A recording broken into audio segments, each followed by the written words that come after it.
Olá, amigo ligado na programação da TVT e você que está nos assistindo por um dos nossos distribuidores ou pela internet. Estamos começando o programa Brasil Consciência desta semana, uma realização do SINDICT, o sindicato que representa os servidores do INPE, do DCTA, do CEMADEM e da Agência Espacial Brasileira. E no programa de hoje nós vamos falar sobre as mudanças climáticas e as chances de termos novas tragédias, como a do Rio Grande do Sul, aqui no Brasil. Você vai ter informações sobre as medidas anunciadas pelo governo no Dia do Meio Ambiente para tentar conter o desmatamento e as queimadas no país. Os números do desmatamento estão caindo nos principais biomas, segundo os dados produzidos pelo INPE, mas o número de queimadas tem aumentado e atingiu recorde no Pantanal em 2024. Você também terá informações sobre a 76ª edição da reunião anual da Sociedade Brasileira para o Progresso da Ciência, que neste ano será em estado amazônico, em Belém do Pará, e terá a sustentabilidade como tema. Antes, porém, a gente mostra para vocês as primeiras imagens divulgadas pela empresa Eve, a subsidiária da Embraer, que está desenvolvendo carros voadores. No vídeo, de cerca de 1 minuto e meio, é possível ver as asas e a parte da fuselagem em processo de montagem. Estivemos focados não apenas no desenvolvimento de uma aeronave eVTOL, mas também na criação de serviços e soluções que apoiarão nossos clientes e possibilitarão operações eVTOL quando entrarmos em serviço. Na Eve, somos muito afortunados por ter uma equipe incrível de quase 1.000 funcionários que estão ajudando a tornar isso possível. Isso inclui tanto funcionários em tempo integral quanto engenheiros da Embraer que estão trabalhando como parte desse esforço.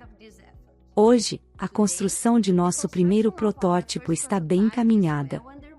Entramos em uma nova fase emocionante e estamos construindo e fazendo progressos significativos. Está acontecendo. Na semana passada, a empresa anunciou o fechamento de acordo com 3 novas fornecedoras de partes da aeronave, entre elas a francesa Latécoère, que tem subsidiária em Jacareí, cidade vizinha a São José dos Campos, onde está a fábrica da Embraer.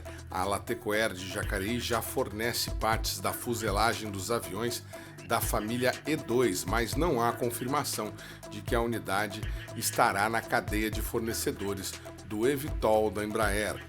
A Eve já possui pedidos para mais de 3.000 unidades de seu carro voador. A produção deverá ser feita em uma fábrica que está em construção na cidade de Taubaté.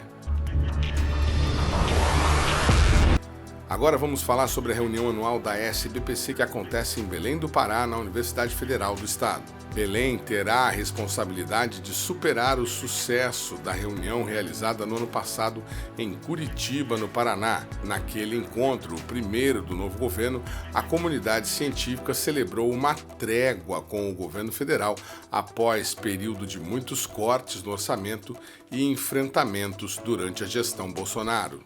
Quem traz os detalhes para a gente dos últimos ajustes aí de preparação é a secretária-geral da SBPC, Cláudia Linhares Salles. Boa tarde, Cláudia. Obrigado por você ter atendido aí ao nosso chamado. Como é que estão os preparativos? Já teve por lá nos últimos dias? Qual que é a expectativa da SBPC para essa 76ª reunião? Oi, boa tarde, Edmond, boa tarde a toda a audiência, né, todos os ouvintes. Nós estamos muito entusiasmados com essa reunião anual, é a 76ª reunião anual da SBPC, e a gente já fazia um tempo que não ia a Belém, né? A última vez que nós estivemos lá foi em 2007, então estamos voltando a Belém de novo na Universidade Federal do Pará, mas dessa vez, Edmond, a gente está indo para o campus do Guamá. Então, a gente vai. O Campus do Guamá é lindo, fica o Rio Guamá passa, né, no campus. Então, uma parte das atividades se darão na beira do rio. E é uma reunião enorme. A SBPC, depois da pandemia, a gente ainda não tinha trazido os minicursos de forma presencial para a reunião anual. E dessa vez a gente vai ter, além da mais de 200 atividades, né, e teremos 46 minicursos presenciais também. Então, é uma reunião enorme, que acabou se tornando enorme, porque a Amazônia é enorme e porque o problema, né, que a gente há, das mudanças climáticas e da devastação do meio ambiente é um problema enorme também. Então, esses assuntos eles serão tratados na reunião anual da SBPC.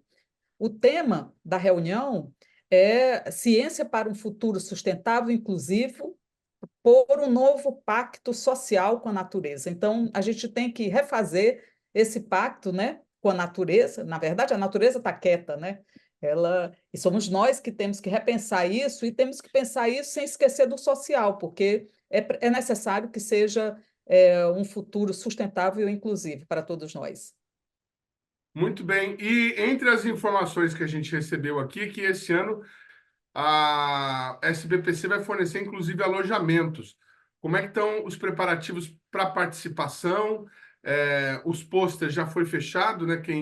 Quem vai expor? E o que vocês devem apresentar? Os principais institutos deverão estar lá novamente? Sim, a gente vai ter novamente. Bom, a gente tem, a Universidade Federal do Pará preparou alojamentos, inclusive eu visitei os alojamentos, eu acho que eles só receberam 400 solicitações é um mundo, né, enorme, com um estado enorme. Então, há campos que estão a 1.000 quilômetros a universidades, né? Santarém está a 1.000 quilômetros, tem a Universidade Federal lá do oeste do Pará, que deverá vir também, vem comitiva. Então, eles têm alojamento para 400 pessoas, 400 estudantes, mas a gente tem um conjunto de tendas para receber, viu, Edmond, enorme. Nós vamos ter 4.000 metros quadrados da Expotec, dos quais 2.000 metros quadrados vão ser ocupados pelas unidades de pesquisa do MCTI e pelos órgãos, né, afiliados sob a tutela do MCTI, como CNPq, CGEF, INEP, etc. Nós vamos ter mais 4.000 metros quadrados de SBPC Jovem, e aí, para SBPC Jovem, vai ser uma coisa emocionante, porque foi construído um pier e no campus do Guamá, ali, como eu disse, para o Rio Guamá. Então, a Prefeitura Municipal de Belém está sendo uma grande parceira da UFPA e nossa. Ela vai trazer por dias, ela vai disponibilizar barcos e vai trazer 33 barcos, vão fazer transporte das crianças ribeirinhas, barcos escola, né, barcos escolares, e vão trazer as crianças e deixar ali no campus do Guamá mesmo, nesse pier que foi recentemente construído, com o seu flutuante. Também teremos ônibus. A expectativa, o compromisso deles é trazer 3.000 crianças por dia, por ônibus ou por barcos, ao campus do Guamá para visitar a SBPC Jovem. Nós vamos ter também lá uma tenda para a SBPC afro-indígena, onde vai ter encontros, rodas de conversas, apresentações culturais, além da tenda cultural, além da tenda, uma tenda chamada Paneiro. Paneiro é o nome da região, é um cesto grande que se coloca nas costas, né, para transporte. E essa tenda é uma tenda cultural alimentar. Virão quilombolas e povos de 40 lugares, ou ali mesmo da região de Belém, trazendo a sua cozinha, mais do que isso, é uma tenda cultural alimentar. Eles vão ensinar a fazer os pratos e tudo mais. E a gente vai ter, Edmond, também uma coisa inovadora. A gente vai ter a tenda SBPC Mairi, que é para crianças de 0 a 5 anos de idade tomarem aquele primeiro contato com crianças. Vai ser também, as crianças virão através da Secretaria Municipal de Educação da cidade de Belém. Então, vai ser uma reunião belíssima, né, que a abertura vai ser no Teatro da Paz. Nós receberemos 5 ministros lá. Teremos a Luciana, né, a ministra da Ciência e Tecnologia, a ministra Luciana Santos. Teremos a ministra Nízia da Saúde, Nízia Trindade. Depois teremos a ministra Marina do Meio Ambiente na quarta-feira. Teremos na quinta-feira a ministra Tebet, de Planejamento e Orçamento, né? E na sexta-feira teremos o ministro Camilo, que virá praticamente fechar a reunião, né? Porque o encerramento da reunião já é na sexta, à noite. Mas a gente nunca pode esquecer que no sábado é o dia da SBPC, da ciência, da família na ciência. Então, tudo é aberto para que todo mundo que não pôde visitar todas essas tendas e esses espaços maravilhosos poderem fazer isso no sábado. Então, é uma reunião muito grande, cheia de expectativas. cheia de problemas para a gente debater, mas cheia de esperança também, porque o Brasil é isso, né? A gente vai debater a integração amazônica de todos os estados, mas não apenas isso, a nossa integração, né, também na Amazônia, porque nós somos um país que acaba, né, muito dividido, né, os problemas, mas agora acho que aprendemos que o que se passa na floresta amazônica tem um impacto lá no Rio Grande do Sul. E o que se passa né, no Pantanal, no Cerrado, tem um impacto no Nordeste. Então, talvez dessa forma a gente aprenda mais a funcionar como um país, né, que pensa no futuro. Muito bem. A reunião anual da SBPC no Pará começa no dia 7 de julho e vai até o dia 13, né? Se eu estou enganado, o sábado vai ser o dia 13, que a Cláudia está falando, que é o dia em que as famílias vão. Foi muito bacana lá em Curitiba, eu tive o prazer de acompanhar, inclusive, esse dia, muito legal. E tinha uma expectativa, porque a tenda de Curitiba tinha sido a maior até então. Pará vai conseguir superar esse recorde, vamos chamar assim? Eu acho que no Pará vamos ter mais tendas, mas Mais tempo. as maiores tendas terão o mesmo tamanho, né? E tem também aquilo, novamente, as inscrições são gratuitas. E mais do que isso, né? Você não precisa nem se inscrever para frequentar qualquer espaço da reunião. Então, é uma reunião democrática, inclusiva. Simplesmente pedimos aos paraenses que vão ao Campo do Guamá conhecer a Festa da Ciência. A ciência brasileira se muda para Belém do Pará nessa semana. Então, é uma festa belíssima. Muito bem. Outra diferença com relação a Curitiba. Em Curitiba, nós tivemos três ministros, né? A ministra Luciana, obviamente, a ministra Nízia foi conferencista, ela também é da SBPC, e o ministro Camilo. Dessa vez, nós teremos também a ministra Tebet, do Planejamento, e a senhora falou mais uma? E a Marina, a ministra Marina, de Meio Ambiente e Mudanças A ministra Climáticas. do Meio Ambiente, É, ministra amazônica, também representando lá isso. a região, vai ser bastante interessante. Em Curitiba, ela mandou um depoimento por vídeo, a gente também teve a oportunidade de acompanhar. A questão dos minicursos ainda está aberto a inscrição, o pessoal ainda pode se inscrever para Pode. poder participar, e tem pagamento, né? Quem não é sócio tem uma ajuda Isso. de custo para ser feita. Isso. E também a gente vai ter, tem uma parte da reunião, tanto de minicursos como de conferências, mesas redondas e painéis, que continua virtual. Então, as pessoas, basta acessar o canal da SBPC, e o canal Na verdade, a gente vai ter transmissão de atividades ao vivo lá. Então, através do canal da SBPC e através do canal da UFPA, que podem ser acessados. Inclusive, as conferências dos ministros podem ser acessadas de qualquer lugar do Brasil. Mas nós vamos ter também um monte de conferências, minicursos e painéis e mesas redondas que vão ser realizadas virtualmente também, porque acaba que nem todo mundo pode ir, né, a Belém. Acho que todo mundo gostaria de ir a Belém, mas nem todo mundo pode ir a Belém. E a gente quer que as pessoas se apropriem da ciência, debatam a ciência, porque ciência é cidadania, né? Então a gente quer muito democratizar o acesso à ciência, por isso a gente continua a fazer atividades virtuais. Agora, a senhora as transmissões serão como foi lá em Curitiba e nas últimas, né? Tem evento Isso, que vai ser transmitido, tem evento que não, porque não dá para transmitir todos, né? exatamente. A Aí gente vai vai ter ter uma lista, cinco atividades a cada simultâneas serão transmitidas durante todo o dia. mas ainda tem algum tipo de inscrição acontecendo para atividades na feira? Quem quiser expor alguma coisa? O que nós temos são as inscrições nos minicursos, né, que são pagas, realmente a gente tem, né, que a gente cobra, é a única coisa, a única atividade da SBPC que é paga, né, então é essa inscrição no minicurso, e acho que ainda tem os estandes da Expotec à venda para expositores, empresas tecnológicas, talvez ainda tenha, né? Mas o resto não. O resto. Agora, se a pessoa quiser, viu, Edmond, receber o livro de programação, a sacola da SBPC, com o logo do tal, aí ela paga uma taxa irrisória de inscrição. Se ela não quiser receber nada desse material, ela se inscreve, se credencia e recebe o certificado de participação, tudo gratuitamente. Se ela nem precisar desse certificado, não quiser, ela só vai. ela só vai e ela pode entrar em qualquer ambiente, qualquer sala, exceto nos minicursos. Muito bem, nós estamos colocando aqui embaixo na tela para você, então, o endereço eletrônico do evento com mais informações para que você possa se inscrever em alguma atividade que interessa ou, como disse a Cláudia, saber aí as datas, as agendas direitinho e só aparecer para participar. Quero agradecer demais a Cláudia Linhares, mais uma vez, por participar aqui com a gente, trazendo as informações da SBPC. A gente se vê lá, viu, Cláudia? Tá bem, até logo, até daqui a pouco. Esperamos todos em Belém. Um O abraço. programa Brasil Consciência. Um abraço, Cláudio. O programa Brasil Consciência vai para um rápido intervalo e, na sequência, a gente fala um pouco do problema das queimadas que poderá e deverá ser discutido durante a SBPC. Estão colocando fogo na Amazônia. Instante só, não sai daí.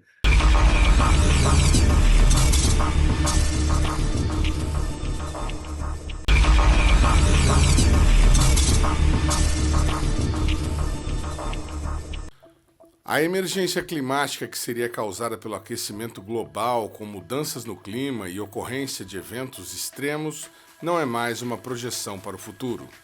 Eventos como as recentes enchentes no Rio Grande do Sul são a prova de que os cenários previstos para 2030 ou 2040 já chegaram e que a situação poderá ficar ainda pior se medidas em favor da preservação ambiental não forem tomadas. Para tentar conter esses efeitos e evitar novas tragédias, o governo federal lançou no último dia 6, Dia Internacional do Meio Ambiente, uma série de medidas para tentar combater o desmatamento, a emissão de gases de efeito estufa e promover desenvolvimento sustentável nas áreas de preservação ambiental do país. As medidas incluíram a formalização de um pacto com governadores para o combate a incêndios no Pantanal e na Amazônia, e 8 decretos, entre eles para a criação da Estratégia Nacional de Bioeconomia e de 2 unidades de conservação. O objetivo, segundo o governo, é consolidar uma curva descendente nos índices de desmatamento observados no país, como afirmou a ministra Marina Silva ao programa Voz do Brasil, que faz parte da rede de comunicação estatal. Tivemos uma redução significativa, já uma inflexão na taxa de desmatamento, na curva de alta que nós tínhamos no governo anterior. O ano passado foi uma redução de 50%. Nesses primeiros meses, de janeiro a maio, já tivemos uma queda de 40%, e isso incide sobre os 50% que já havia caído. Então, essa tendência se mantendo, nós podemos dizer que a queda do desmatamento na Amazônia é consistente, sobretudo porque nós conseguimos fazer uma incisão, não sei como que a gente poderia fazer, uma incursão nos municípios que mais desmatam. Nos 70 municípios que mais desmatam na Amazônia, tivemos uma queda de 42% o ano passado. Ministra, e sobre o Cerrado? Hoje o governo lançou uma unidade de conservação na cidade de São Desidério, na Bahia, que faz parte de uma região com alto índice de destruição desse bioma, o Cerrado. O que mais o governo tem feito para proteger essas áreas? No caso do Cerrado, ainda não dá para a gente dizer que é uma tendência de queda. Nós tivemos uma inflexão também, esse ano de 2024,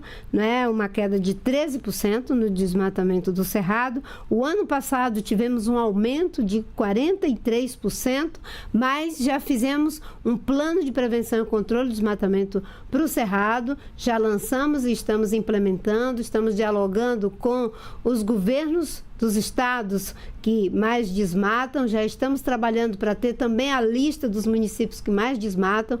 Fizemos uma reunião com todos os governadores coordenados pela Casa Civil, que é quem coordena os planos de prevenção e controle do desmatamento nos biomas, tem a Secretaria Executiva nossa, e fizemos também reuniões com alguns setores do agronegócio, mostrando que a destruição do Cerrado, junto com mudança do clima, não é um bom negócio para a produção agrícola brasileira. Uma coisa que nós já identificamos, com esse desmatamento que nós temos no Cerrado, já tivemos uma diminuição na vazão dos principais rios de 19 mil metros cúbicos por segundo, tivemos a identificação de uma baixa no lençol freático e regiões que eram apenas semiáridas estão passando por um processo de desertificação. Identificamos uma área de mais de 300 mil hectares de área em processo de desertificação. Isso ali na região do Mato Piba, não é? Na região do Mato Piba, nós temos uma expansão nessa região do Cerrado. Esses processos de desertificação ou de áreas que antes não eram semiáridas, se tornando semiáridas, na região, na direção do Cerrado brasileiro. Apesar das quedas no desmatamento, o número de queimadas vem aumentando e muito. No Pantanal, por exemplo, o aumento no número de focos de incêndio nesses 5 primeiros meses de 2024 é de quase 900% em relação ao mesmo período do ano passado. No Cerrado, foram medidos 37% a mais de focos de incêndio e na Amazônia, aproximadamente 100% de aumento entre janeiro e maio deste ano em relação ao mesmo período do ano passado. Nós temos que combinar ações em várias frentes. A primeira delas é continuar reduzindo a emissão de CO2. O que mudou a temperatura da Terra foi a emissão de CO2, sobretudo pelo uso de combustível fóssil e desmatamento. Nesse momento, nós temos dados científicos que são aportados pelo Painel Intergovernamental de Mudança do Clima, o IPCC, de que no ano de 2023 nós já ultrapassamos o 1,5 de temperatura da Terra. Os cientistas achavam que se ia chegar a isso lá pelo início de 2040, a gente já alcançou em 2023. Ou seja, nós estamos acelerando um processo muito perigoso de mudança do sistema climático, com consequências como essas que nós vimos agora no Rio Grande do Sul, mas que elas já vêm acontecendo ao longo dos tempos. Nós tivemos ali na região serrana a perda de mais de 900 vidas. Nós tivemos processos terríveis de enchente no sul da Bahia, em Pernambuco, enchentes na Amazônia e depois estiagem grande, enchente no Rio Grande do Sul, depois estiagem. Nesse momento, o Nordeste está vivendo uma situação de estresse hídrico. O Pantanal vai viver um dos maiores estresses hídricos. A Agência Nacional de Águas já decretou situação crítica de escassez hídrica em toda a bacia do Paraguai. Ou seja, hoje é o Dia do Meio Ambiente, nós estamos falando dos problemas, mas o bom é que existe solução. E a solução é reduzir a emissão de CO2, fazermos o dever de casa para nos adaptar, porque já estamos vivendo sobre esses efeitos. Então, os sistemas agrícolas terão que se adaptar, os sistemas de transporte, a mesma coisa, de geração de energia, os sistemas de comunicação, agora no Rio Grande do Sul todos ficaram colapsados, transporte, comunicação e outros meios que a população tinha que dispor para se locomover. A gente viu que a enchente obstruiu todos esses processos. Então, a gente vai ter que se adaptar. A outra coisa, a gente vai ter que se preparar, porque mesmo estando adaptados, a gente vai passar por situações de dificuldade. Então, a gente tem que se preparar. Como é que a gente se prepara? A gente se prepara quando a gente treina a população, quando a gente cria os sistemas de alerta, quando a gente fica mais ou menos, né? Nunca vamos conseguir fazer isso inteiramente, mas na maioria das vezes vamos conseguir estar preparados para quando acontece o evento extremo, as pessoas já terem rota de fuga. Para onde eu vou? As pessoas já saberem, aliás, a primeira pergunta é por onde eu vou? Para onde eu vou? E lá no local que eu vou ficar abrigado para me proteger, tem que já ter água, tem que ter alimento, tem que ter meios de geração de energia. Então, isso é um processo de preparação.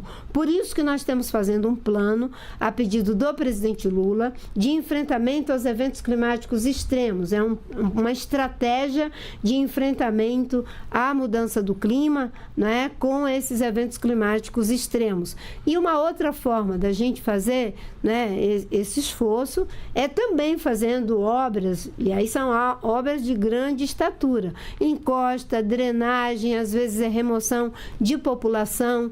tudo isso faz parte do preparo.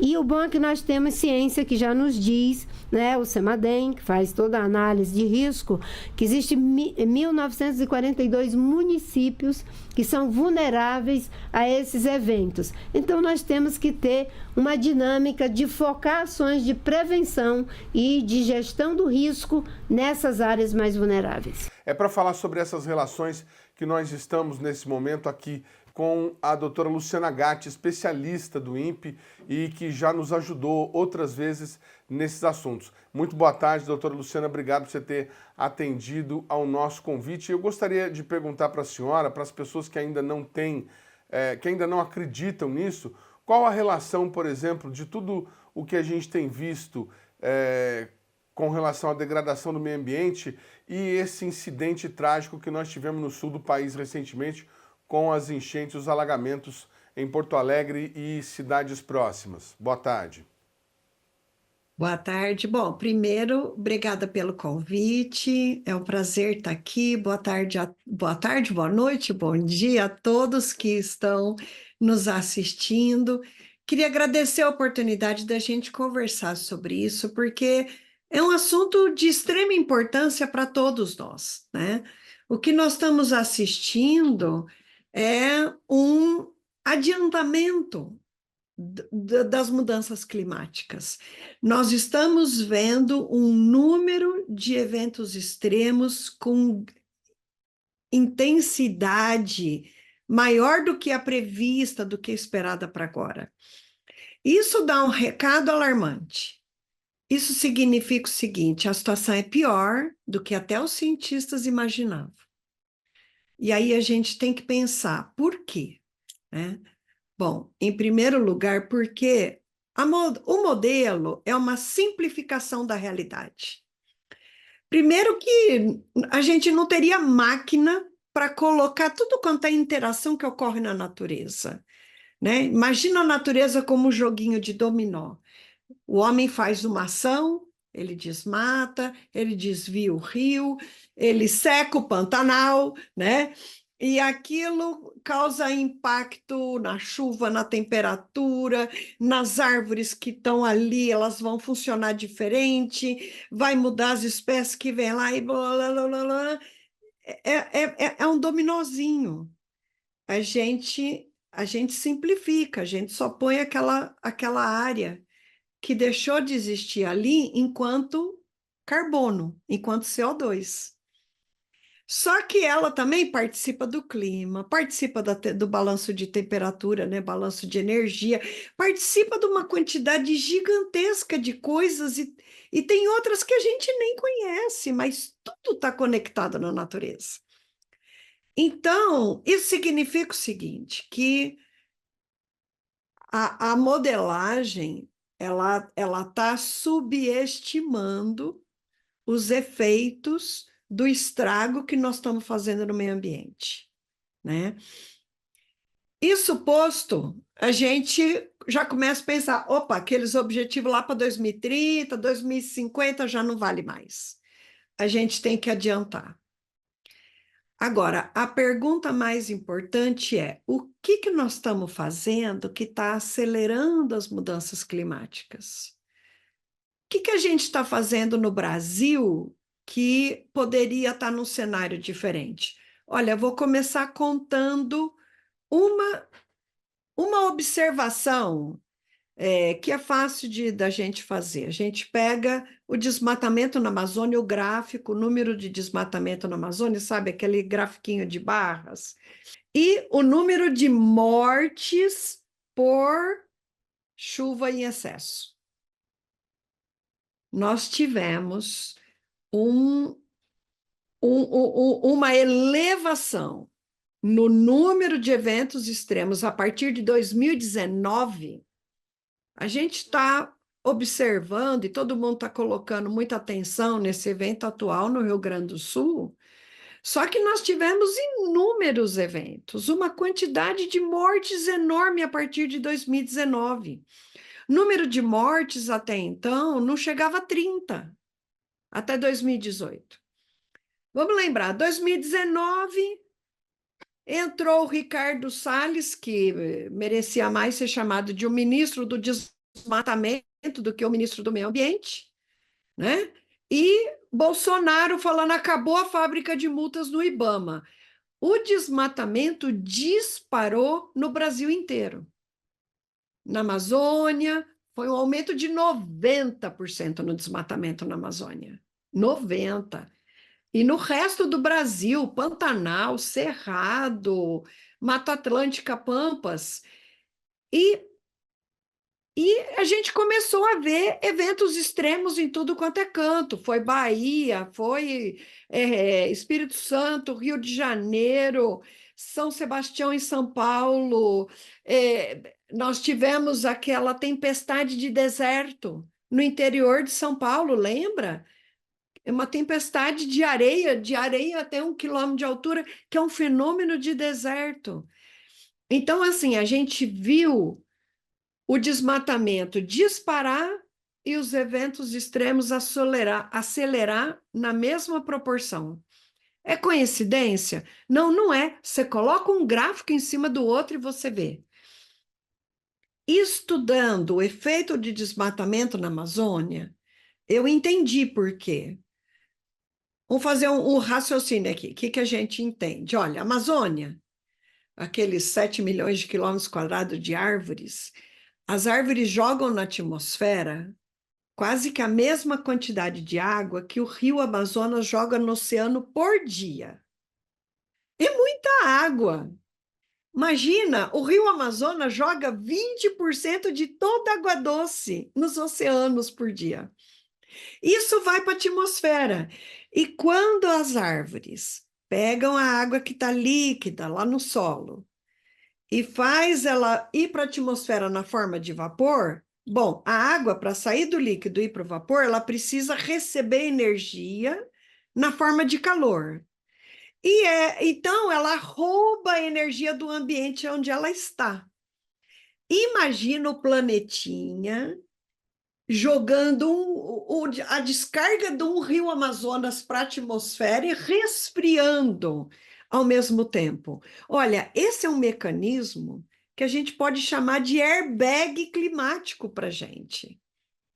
Agora você pega o Brasil inteiro, esse Brasil tropical, com uma vegetação rica, né? Não é só a Amazônia, a gente tem inúmeros ecossistemas e essa máquina de destruição de floresta, de matas, foi generalizada. Então, quando eu fui entendendo que desmatar na Amazônia reduz chuva, aumenta a temperatura e aumenta as emissões de carbono, e ainda deixa a estação seca mais longa, eu fui vendo que aquele desmatamento iria acelerar as mudanças climáticas, acelerar os eventos extremos. É assim, fica muito claro a correlação. E quando você entende que as árvores fazem parte do equilíbrio climático, elas participam do controle do clima, você entende por que um país como o nosso, que era tão abençoado, que a gente olhava, era aqueles incêndios incontroláveis, o povo tinha que fugir, e essas coisas não aconteciam em eventos extremos no Brasil com frequência. Eram raros, mas na medida em que nós estamos desmatando numa velocidade enorme, né, as imensas áreas verdes que nós temos, nós estamos perdendo a nossa proteção contra as mudanças climáticas e ainda acelerando os eventos extremos, porque nós estamos aumentando a temperatura, reduzindo a chuva e aumentando as emissões de CO2. É um pacotão e a culpa é desse projeto de transformar o Brasil na fazenda do mundo. Né? E sai esse agronegócio querendo só produzir soja, carne, né? E a consequência é um preço altíssimo que a sociedade está pagando. Então, assim, tá super importante a gente discutir isso, entender por que os eventos extremos aceleraram tanto no Brasil, porque nós temos que já pensar numa transição. Desculpa, eu vi que deu uma congelada. Nós temos que já pensar numa transição desse modelo econômico. Nós temos que fazer uma transição, sair dessa coisa de celeiro do mundo e ter atividades econômicas alternativas que não nos prejudiquem, que não nos acelere o colapso climático e provoque mortes no Brasil. Esse é um assunto super importante da gente discutir. Eu não sei se eu fui clara, eu fiz uma resposta longa, mas é isso que eu estou vendo que está acontecendo. Foi claríssimo. O programa Brasil Consciência vai para um rápido intervalo e, na sequência, a gente continua conversando com a doutora Luciana sobre a questão das mudanças climáticas. É um instante só, não sai daí.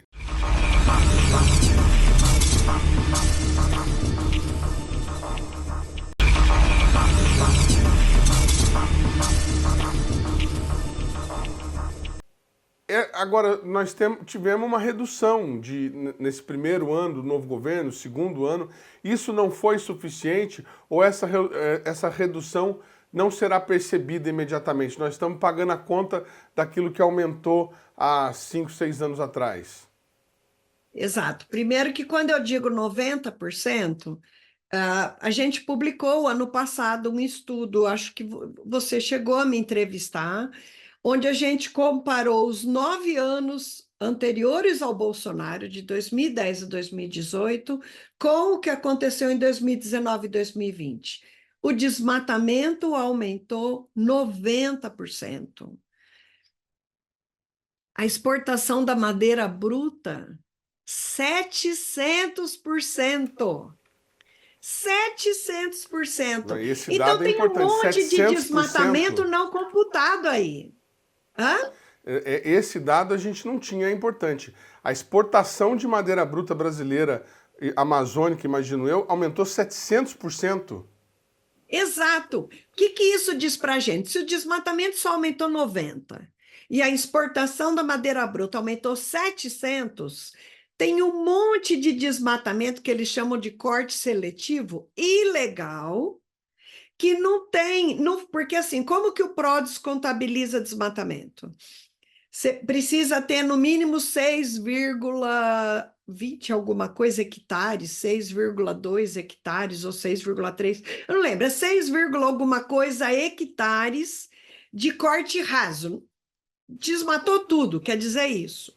Veio aqueles então, dois tratores eles concorrentes fazem e o levou tal do tudo. corte seletivo, o que eles fazem? E assim, teve muita extração de madeira ilegal.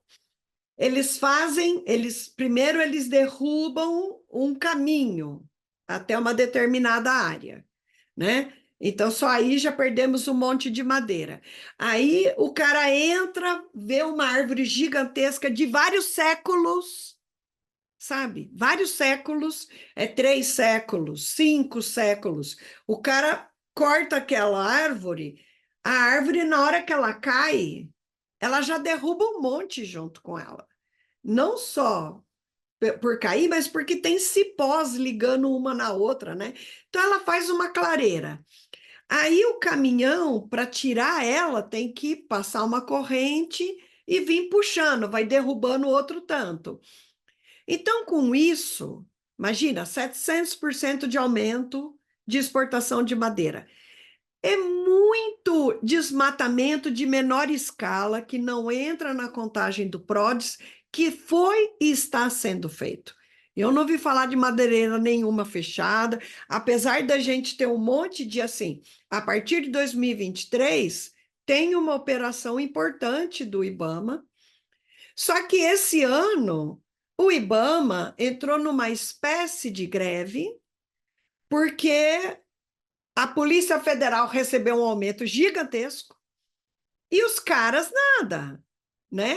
Então, assim, e o pessoal está recebendo eles a bala.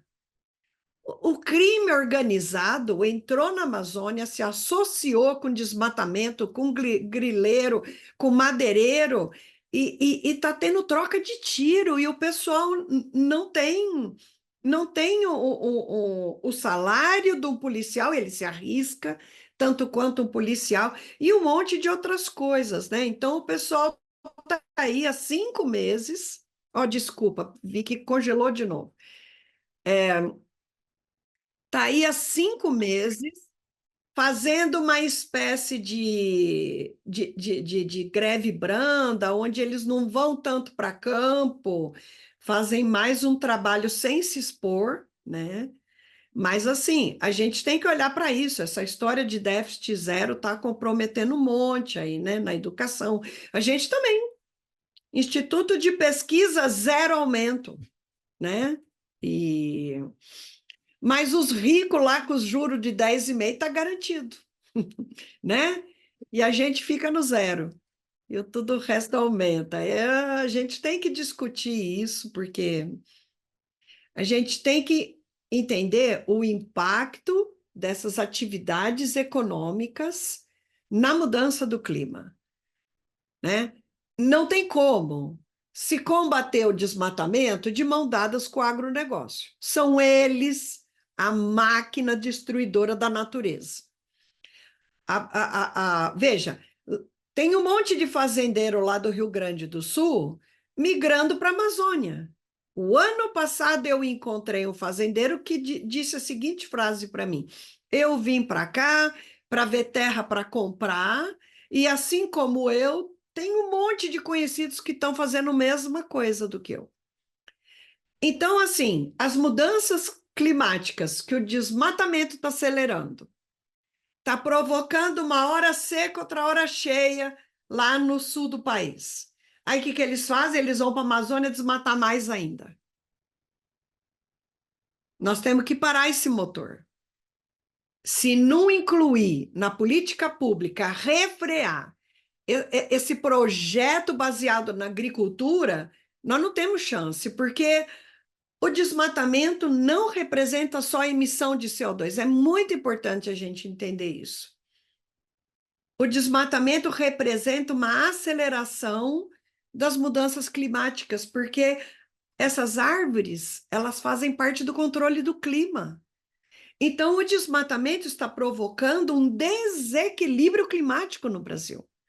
Aí, para completar a salada, nós temos o Ministério das Minas e Energia altamente negacionista, aumentando a produção de petróleo, querendo poços novos, até na Amazônia. Já tem exploração na Amazônia, tá? Já tem, mas eles querem ampliar, quer ir lá para aquela região riquíssima de corais, que é um petróleo que está mais baixo ainda do que o pré-sal. Quer dizer, e esse é 88% do problema do planeta. 88% da razão de termos mudança climática é por usarmos combustível fóssil para produzir energia. A gente queima carvão mineral, que acabaram de dar mais 20 anos aí com... Nós pagamos uma parte do custo, tá?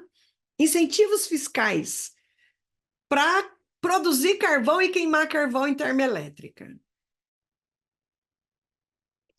Petróleo, termoelétrica, petróleo, né? Diesel e a gás natural fóssil. Esse nome eu acho horrível, porque ele dá a ideia de que o gás está aqui, é natural. Não, ele é natural lá nas profundezas.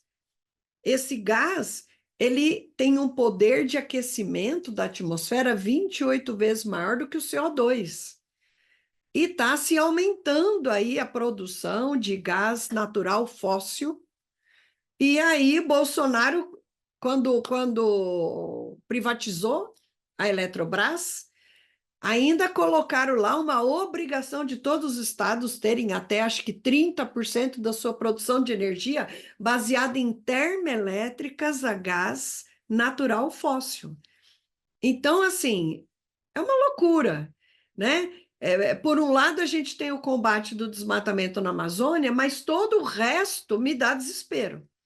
Me dá desespero porque a gente só vê piora, né?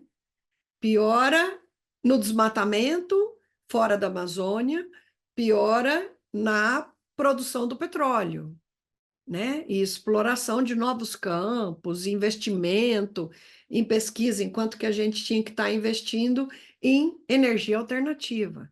Energia alternativa para nós pararmos de usar, né? A energia ruim.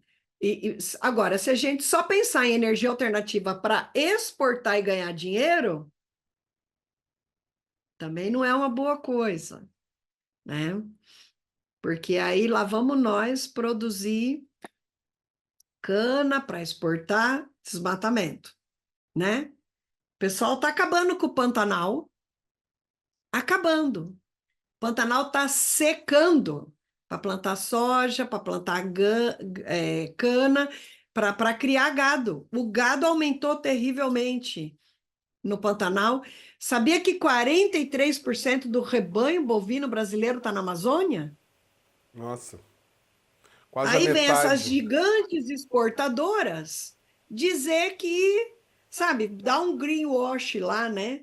O pessoal põe um fundo, não sei o que das quantas, com um pedacinho do que eles lucram destruindo a Amazônia, né?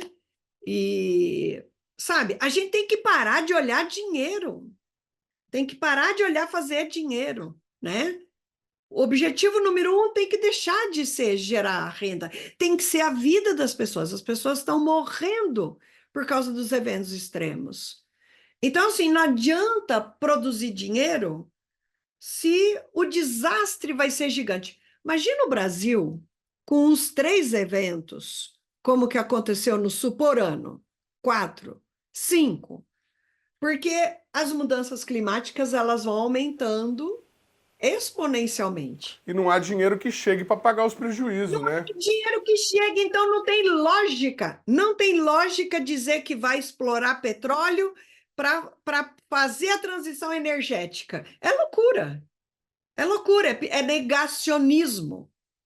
Eu fico muito irritada de ver um ministro tão negacionista no governo Lula. Sabe, eu acho inaceitável. Os ministros da Agricultura e da Minas e Energia são 2 negacionistas que não podia de maneira alguma estar dentro de um governo que coloca como prioridade combater as mudanças climáticas, ter ações efetivas para combater as mudanças climáticas, né? Então, assim, essa é uma discussão séria, a gente tem que ter, e a ciência tem que vir contribuir alertando que o que está sendo feito não está no caminho correto.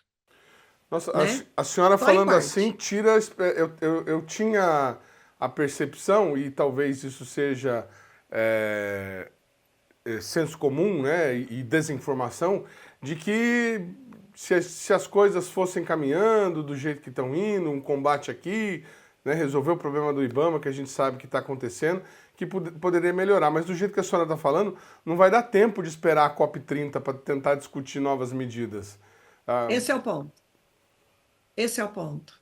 Não vai dar tempo. Porque, olha só, o governo Bolsonaro acelerou o desmatamento de tal maneira e que ele acelerou as mudanças climáticas no Brasil. Tem um motor em ação. Se a gente fizesse desmatamento zero hoje no Brasil inteiro, a gente ainda assim não ia resolver o problema, porque, veja, hoje tá bom? Não, acabou de morrer quase 200 estão contabilizados lá no Sul. Uma tragédia absurda, generalizada, e a gente tem que entender. Quem está por trás disso? É o agronegócio.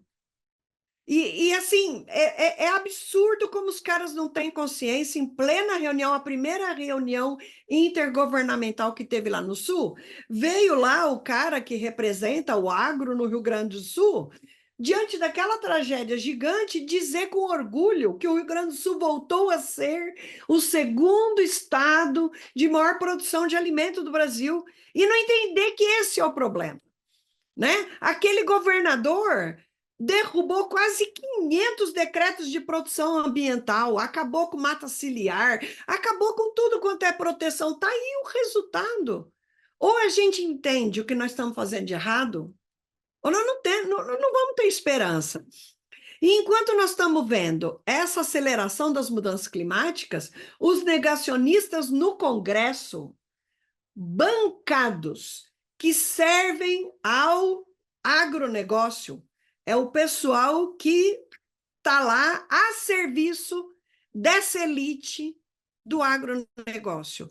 Estão lá votando para acabar com as proteções, para poder desmatar a Amazônia em 50%, não precisa de licença ambiental sabe, muda o rio de lugar, faz um lago aqui, planta, sabe, mata ciliar, é um pacote de projetos que está no Congresso terrível, terrível. A gente nunca teve um Congresso tão negacionista no Brasil. Então, o Brasil, hoje, é o segundo pior país no mundo em termos de morte de pessoas por eventos extremos. Nós éramos um país que olhava para o resto e falava, nós estamos aqui protegidos. Não tem furacão, não tem tufão, não tem terremoto, não tem vulcão. Aí vem o agro-ogro, né? Que não tem nada a ver com a agricultura, não é à toa que ele é agronegócio, porque é business, é só negócio. E saiu destruindo como se fosse uma nuvem de gafanhoto a natureza brasileira para fazer dinheiro. Que orgulho é esse dizer que estão produzindo alimento? Não estão. Não estão. Isso é ração, né? É matéria-prima para fazer ração animal em outros países. É vender madeira para outros países. É vender carne para outros países. Enquanto isso, nós estamos matando o povo brasileiro de evento extremo, de chuva extrema. Porque, veja, quanto mais a superfície esquenta e desmatar aumenta a temperatura, mais água vai para a atmosfera e fica na forma de vapor. Então, tem mais água no céu. Quando chega uma frente fria, que tem as nuvens, tem condição de chuva, tem muito mais água na atmosfera para cair com essa chuva. E o povo continua desmatando. Então, a temperatura continua subindo. Vai chover cada vez um volume maior de água. E a grande diferença de temperatura entre essa superfície super quente e a chegada de uma frente fria faz com que o evento seja violento. Quanto maior a diferença de temperatura, maior a violência desse evento. Então, assim, nós estamos cavando esse cenário de catástrofe no Brasil. Isso precisa ser entendido o mais urgente possível para que a gente mude as políticas. Porque, assim, me desespera ver o Lula dar a mão dada com o agronegócio e sai financiando. Financiamento significa o quê? Mais área plantada. Mais área plantada, mais área desmatada. Porque, assim, a proteção, nós temos lei legal só na Amazônia. Todo o resto permite desmatar 80%. Está na lei, não é culpa do Lula que desmatou o Cerrado, que aumentou o desmatamento no Cerrado. A lei permite. Se desmatar no Cerrado os 80%, gente, nós estamos ralados, os rios vão secar, sabe, a gente vai ter um estado de calamidade de faltar água. Já tem áreas, como no Matopiba, que virou pura soja, que o rio já perdeu tanto volume de água que eles estão pegando água direto do lençol freático para produzir soja, para exportar para porco na China. Tem sentido? Está matando o povo brasileiro para uma parcelinha minúscula dessa elite do agronegócio ficar super rica e cada vez mais poderosa? Nós temos que botar isso em discussão já. Desculpa esse meu, mas, sabe, a minha indignação é ver a quantidade de brasileiros que estão morrendo por culpa desse projeto, né? Que é essa elite levando a gente a essa catástrofe. Olha, mas do jeito que a senhora fala, talvez a gente tenha que buscar alguma solução via judiciário, STF. Eu acho. Porque no Congresso vai ficar difícil, né? Eles estão lá, né? O agronegócio, a bancada do boi. Vai ser complicado de conseguir fazer uma mudança significativa ainda nesse mandato para evitar esse problema. Eu ia até perguntar para a senhora, mas eu acho que a senhora já respondeu. A questão do Laninha não tem não seria isso que estaria causando o problema, né? Não, veja, o ano passado não tinha Laninha, nós tivemos São Sebastião, não sei lembrar agora vários outros eventos extremos aí que a gente teve. Não, o número de né? eventos ano passado foram grandes, uns 3 ou 4. Nesse ano nós já estamos apresentados a ele E o Laninha está solenemente. começando agora. Então, assim, olha o que aconteceu com a Amazônia no passado. 200 botos morreram porque a temperatura nas lagoas onde eles estavam chegou a 40 graus.